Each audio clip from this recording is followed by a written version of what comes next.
الحمدللہ وحدہ والصلاة والسلام علی من لا نبی بعد ولا رسول بعد وهو خاتم النبیین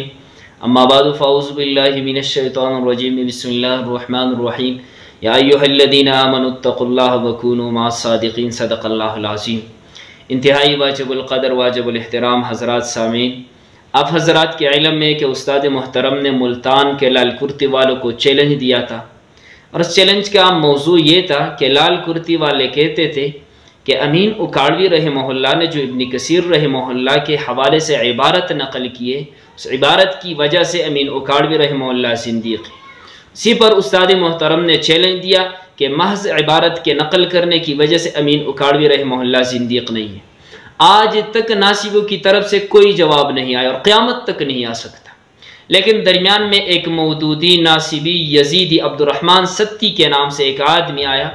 اور ان کو شہرت کمانے کا موقع مل گیا، اور استاد محترم کو چیلنج دیا۔ میں کو کہتا ہوں کہ آپ کے علم اوقات تو یہ کہ آپ کو عربی عبارت بھی نہیں آتی، اور آپ جو کتابوں کے نام لیتے ہو وہ بھی غلط لیتے ہو، آپ صرف شہرت کمانا چاہتے ہو تو بھائی کسی اور طریقے سے شہرت حاصل کرو۔ آپ کیوں کبھی آپ جمہوریت کے خلاف جو حوالے دیتے ہو تو مماتیوں کی کتابوں سے سرقہ کرتے ہو، اور یزید کے حوالے سے آپ محمود عباسی ناصبی کی کتابوں سے سرقہ کرتے ہو۔ کبھی آپ شہرت کمانا چاہتے ہو تو مولانا فضل الرحمان صاحب کے خلاف ڈھونڈتے ہو، اور کبھی آپ تقی عثمانی صاحب کے نام پر جعلی خط بنا کر فیس بک پر اپلوڈ کرتے ہو۔ تو آپ کی تو اتنی اوقات ہی نہیں ہے، محض شہرت کمانا چاہتے ہو تو کسی اور طریقے سے حاصل کرو نا، کیوں اکابرین کے خلاف ڈھونڈتے ہو؟ تو اگر آپ یہ کہتے ہو کہ میں ان کی طرف سے وکیل و ناصب اور لال کرتی والوں کی طرف سے، تو بھائی ان سے دستخط لاؤ اور ہمارے سامنے بیٹھ جاؤ، لیکن شرط یہ ہوگی کہ آپ 3 سطر کی عبارت مجھے سناؤ گے۔ آپ ساجد خان نقشبندی صاحب کا نام لے کر پہلے تو وضو کرو اور منہ دھو، پھر ان کا نام لیا کرو، اور آپ ان کے شاگردوں کے سامنے بھی نہیں بیٹھ سکتے۔ لیکن چلو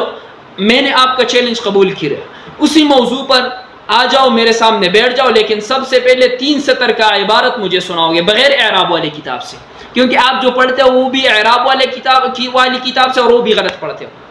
تو بھائی سامنے آ کر بیٹھ جاؤ۔ کراچی میں اگر آپ کو شوق ہے تو کراچی میں ہوں، کراچی میں آج آ کر ہمارے سامنے بیٹھ جائیے اور مناظرہ کریں۔